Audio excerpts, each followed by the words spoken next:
présentes dans l'archipel depuis de nombreuses années, les Sœurs de Saint-Joseph de Cluny font partie de la vie locale et religieuse de l'archipel. Sœur Marie-Lucie Roussel est aujourd'hui l'invitée de Joël. Janine Roussel, quand êtes-vous devenue Sœur Marie-Lucie ? Alors, je suis devenue Sœur Marie-Lucie le 1er septembre 1975. Est-ce vous qui avez choisi ce nom pour votre vie religieuse ? Oui. Pourquoi ? J'ai pris ces deux prénoms par rapport à ma grand-mère qui s'appelait Lucie et à une grand-tante qui s'appelait Marie. C'était une occasion pour moi de leur prouver ma reconnaissance. Sœur Marie-Lucie, regardons ensemble le premier volet d'archives consacré à la congrégation des Sœurs de Saint-Joseph de Cluny. C'est en 1826 que les Sœurs de Saint-Joseph de Cluny arrivent sur l'archipel. Après 104 jours de traversée à la voile, les deux premières d'entre elles posent leurs bagages à Saint-Pierre. Comme partout outre-mer, elles sont venues pour enseigner, soigner et animer la vie religieuse. À l'époque, l'enseignement tenait une place importante pour les sœurs. Le pensionnat Saint-Louis de Gonzague ouvrira ses portes en 1859. En 1892, il est transféré dans le bâtiment situé près de l'église. Avec les années, les classes se multiplient, ainsi que les filières proposées. Des générations se succèdent dans ces murs. À ses débuts, le pensionnat accueille 50 élèves. En 1960, il en compte 400. Aujourd'hui, les sœurs ont quitté les estrades des écoles. Jusqu'il y a 4-5 ans, il y avait encore l'enseignement. Sœur Marie-Pierre a été la dernière des sœurs à clôturer ce bail d'enseignement. Et puis maintenant, c'est surtout la catéchèse, le contact avec les personnes âgées ou les malades. À la demande du ministre des colonies, les sœurs ont été envoyées à Saint-Pierre pour s'occuper en premier lieu de l'hôpital. Ces infirmières ont exercé aussi à l'ancien hospice. Aujourd'hui, elles ont déserté leur couloir. 2001 marque un tournant dans la vie des Sœurs de Saint-Pierre. La vieille maison en bois et en briques qui abrite le pensionnat est détruite. Une nouvelle maison est construite au même emplacement. Aujourd'hui, les Sœurs sont 4 à Saint-Pierre et 3 à Miquelon. Une nouvelle page de leur histoire est en train de s'écrire.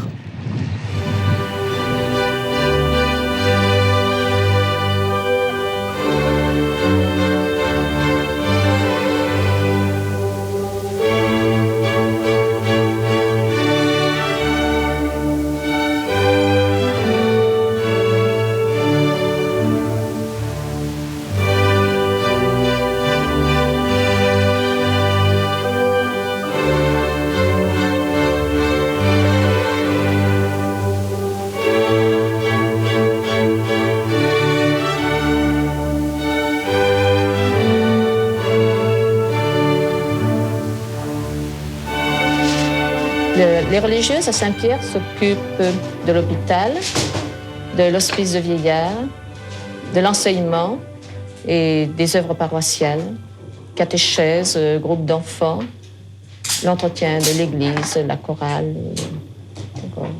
Vous êtes combien actuellement ? Dans les îles, nous sommes 15. 5 à l'hospice hôpital, 8 au pensionnat et 2 à Miquelon.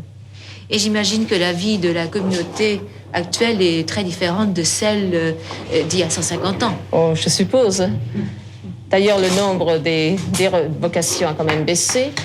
Et je me souviens d'une sœur très ancienne qui nous disait qu'elles étaient arrivées à 2, une moyenne d'âge de 17 et 20 ans. Et elles n'étaient pas attendues. Et enfin, on les avait employées. Enfin, on ne les attendait pas pour un travail précis. Et il y a des sœurs qui sont originaires de Saint-Pierre. Il y a des sœurs originaires de Saint-Pierre, oui, nous en avons plusieurs. Sœur Agnès, ici. Sœur Marie-Pierre, qui est originaire de Saint-Pierre. Et à l'hospice, nous avons sœur Marthe et puis sœur Marie-Lucie, et à Miquelon, sœur Françoise. Combien d'établissements scolaires avez-vous à votre charge ? 3. Sainte-Croisine, le pensionnat, l'école technique, et puis à Miquelon. Oui, la maternelle, ça fait partie du pensionnat. D'accord. Ce qui représente en tout combien d'enfants ? Entre 750 et 800. Et quelles sont les classes alors dont vous vous occupez ? Ça va de quel âge à quel âge ? Ça va de la maternelle, les petits viennent dès 2 ans pratiquement, jusqu'au BEPC. Alors, Sœur Marie-Lucie, qui est la religieuse qui s'exprime à la fin ? Sœur Gabrielle. Elle enseignait? Elle était directrice et elle a été aussi supérieure de la communauté. Oui. On vient de l'entendre, en 2001, 4 religieuses à Saint-Pierre et 3 à Miquelon. Qu'en est-il aujourd'hui? Aujourd'hui, il y a 2 sœurs à Miquelon et 6 sœurs à Saint-Pierre. Et vous travaillez au centre hospitalier François Dunant? Oui, maison de retraite et hôpital. Qu'est-ce qui explique le manque de vocation maintenant? Il y a moins de religieuses? Je pense que les jeunes qui entrent dans la vie religieuse, ils veulent quelque chose de plus... Une coupure vraiment, parce que nous, on réfléchit justement à ce problème, parce qu'on n'a pas de vocation. Les jeunes préfèrent entrer dans les ordres contemplatifs. Vous avez accompli votre noviciat en 1974. On va le voir tout de suite sur cette photo. C'était à Blanzy. Oui, j'étais novice, en stage. Quelle a été la réaction de votre famille quand vous avez annoncé votre envie de devenir religieuse? Ils ne m'ont pas vraiment pris au sérieux. Hein. Ils ont plutôt ri en disant « Toi, bonne sœur », ça les a laissés un peu perplexes, quoi. Et il y avait eu des précédents dans votre famille? Oui, j'avais une grand-tante qui était fille de la Charité, Saint-Vincent-de-Paul. Alors, votre profession de foi, vous l'avez faite en septembre 75 et là, vous avez pris l'habit. Ma première profession religieuse en 75. C'était à la Maison Mère. Et là, on vous remet également une alliance. Oui, on remet l'alliance en argent, c'est-à-dire pour les vœux temporaires. On a entre 1 année et 9 ans pour prendre notre décision. C'est la voie médicale qui vous a inspiré plus que l'enseignement. Pourquoi? Je n'aimais pas l'école déjà. Je me sauvais régulièrement de l'école étant petite.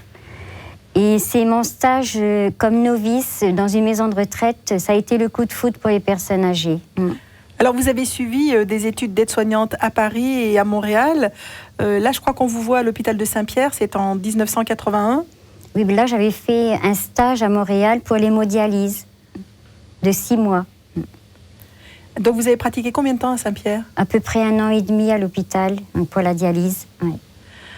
On va voir, si vous le voulez bien, les dernières images d'archives. Sainte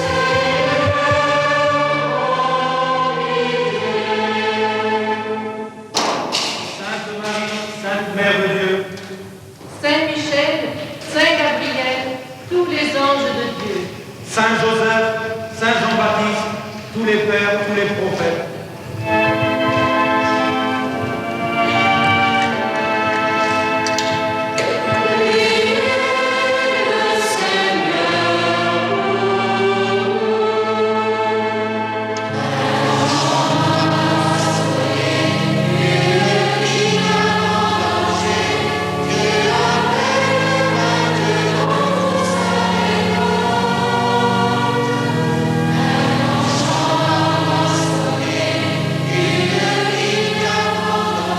Tu es déjà morte au péché et consacrée à Dieu. Veux-tu, par la profession perpétuelle, rendre plus profonde cette consécration? Oui, je le veux. Le Christ et sa mère ont choisi pour eux-mêmes la vie d'obéissance, de chasteté et de pauvreté parfaite. Veux-tu, avec la grâce du Seigneur, faire le même choix pour toujours? Oui, je le veux. Veux-tu tendre de toutes tes forces à l'amour parfait de Dieu et du prochain, dans la communion à la volonté du Père, en suivant fidèlement l'Évangile selon la règle de ton institut? Oui, je le veux. Veux-tu, avec la force de l'Esprit Saint, participer à la mission du Christ Sauveur, dépensant généreusement toute ta vie au service du peuple de Dieu et à l'évangélisation de ceux qui sont loin du Christ? Oui, Prête je le veux. ce que Dieu a commencé en toi, qui le mène à son accomplissement pour le jour où le Christ viendra.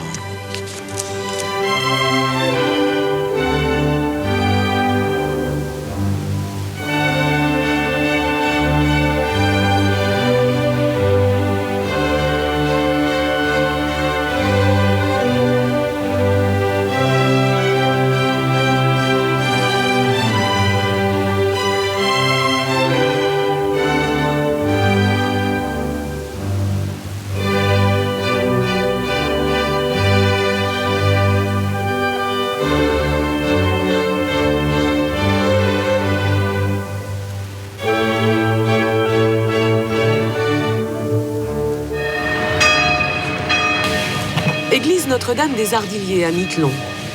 Sœur Françoise, la Saint-Pierraise, sœur Hilarion, la Bretonne, préparent la cérémonie dominicale. Toutes deux sont membres de la congrégation des Sœurs de Saint-Joseph de Cluny, présente dans l'archipel depuis 1829. 25 années de complicité les unit. Sœur Hilarion est arrivée à Miquelon à l'âge de 35 ans. Partie de Bretagne en septembre 1949, elle a fait le voyage à bord d'un cargo de ravitaillement.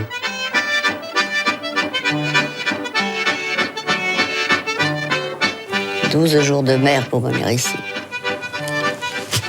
Et j'étais contente. Alors, quand j'ai vu tout ce monde-là sur le quai, j'ai M. Dominique, je dis, qu'est-ce qui se passe? Tout le monde est sur le quai. Alors il me dit, oh, vous inquiétez pas, c'est comme ça à chaque fois.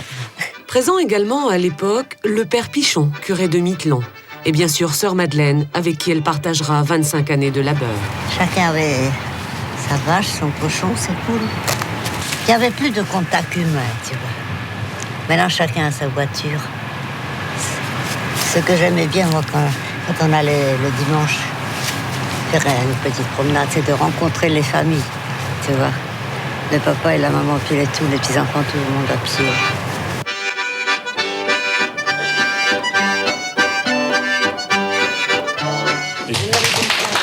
50 ans après la réalisation de ces images, la population du village célèbre le demi-siècle de présence à Miquelon de sœur Hilarion. L'occasion de rendre hommage à un dévouement de tous les instants. Un merci vibrant et ému de la part de tous ceux qui sont devenus ses enfants. Des souvenirs intacts, une mémoire sans faille. Aujourd'hui, tous ont grandi, le village a changé, mais sœur Hilarion s'occupe toujours de ses enfants, de ses fidèles qu'elle porte dans son cœur et qu'elle continue de servir en étroite communion avec le Seigneur qui l'a conduite ici, à Miquelon, il y a 52 ans.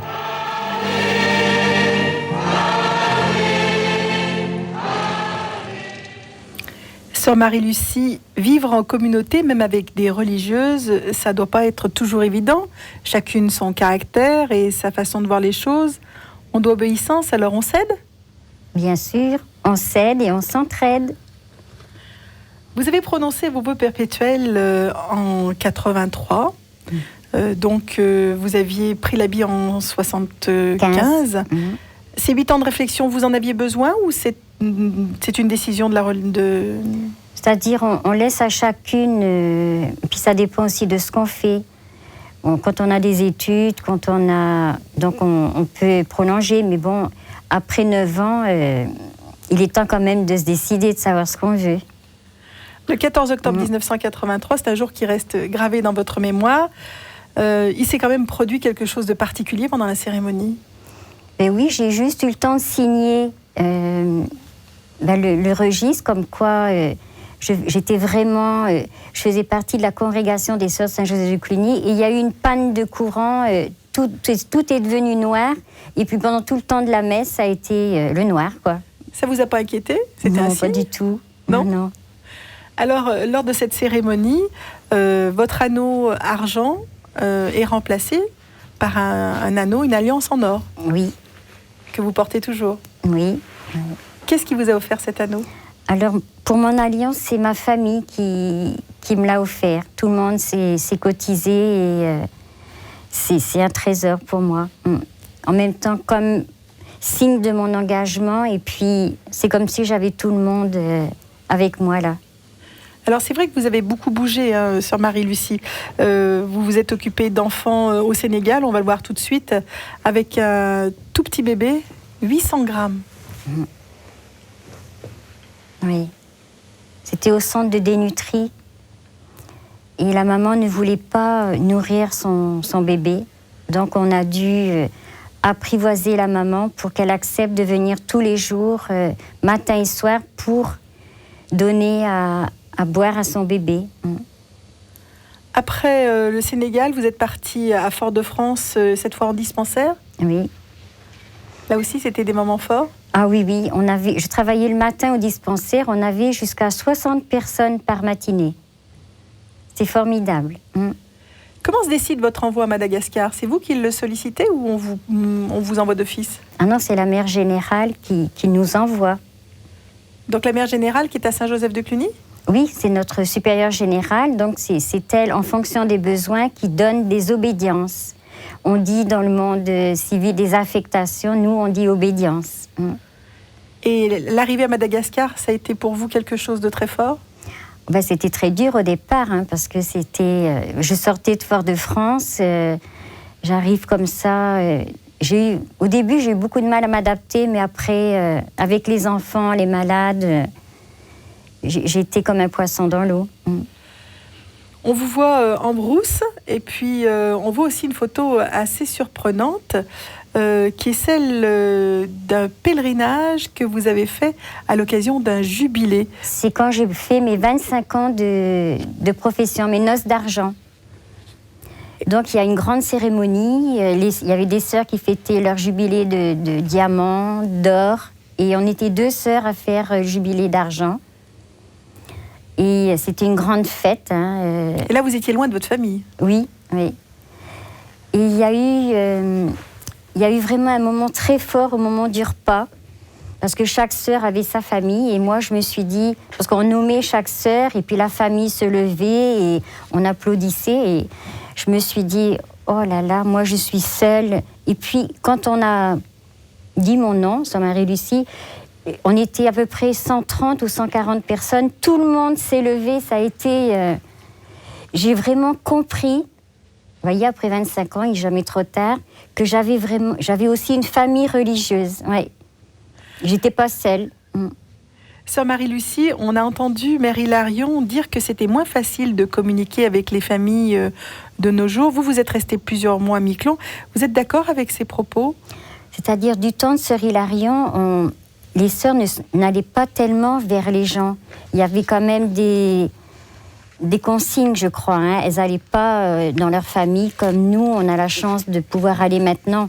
Donc ça a beaucoup évolué. On est beaucoup plus proche des gens et on va sur le terrain. On vient d'apprendre qu'il est question de canonisation et notamment il s'agit d'Anne-Marie Javouet. Alors qui est-elle? C'est notre fondatrice. C'est une bourguignonne. Et disons qu'elle a fondé la congrégation au départ avec ses 3 sœurs. Elles étaient 4 sœurs. Et c'est comme ça que la congrégation et les sœurs de Saint-Joseph de Cluny ont vu le jour. Alors qui procède à la canonisation? Alors c'est le pape. Là en ce moment, elle a été béatifiée. Elle est bien heureuse. Et on attend maintenant qu'elle soit canonisée, qu'elle soit sainte. Elle est déjà dans nos cœurs, mais là, c'est une démarche, disons, d'église, quoi. La congrégation des Sœurs de Saint-Joseph de Cluny a-t-elle répondu aux attentes de Janine Roussel? Mais moi, je crois que je poserai la question à l'inverse. Est-ce que moi, j'ai répondu aux attentes de la congrégation? En tout cas, pour la congrégation, j'ai vraiment eu beaucoup d'aide, beaucoup de joie. À aucun moment vous avez remis en question votre choix, votre décision? On a tous des moments de haut et de bas, mais on se ressaisit vite. Et puis il y a la grâce aussi. Qu'est-ce que c'est que la grâce? C'est des petits coups de pouce qui viennent de l'extérieur. Il suffit quelquefois d'un mot, d'une parole, et puis on relativise, et puis on redémarre. Sœur Marie-Lucie, je vous remercie. Merci à vous.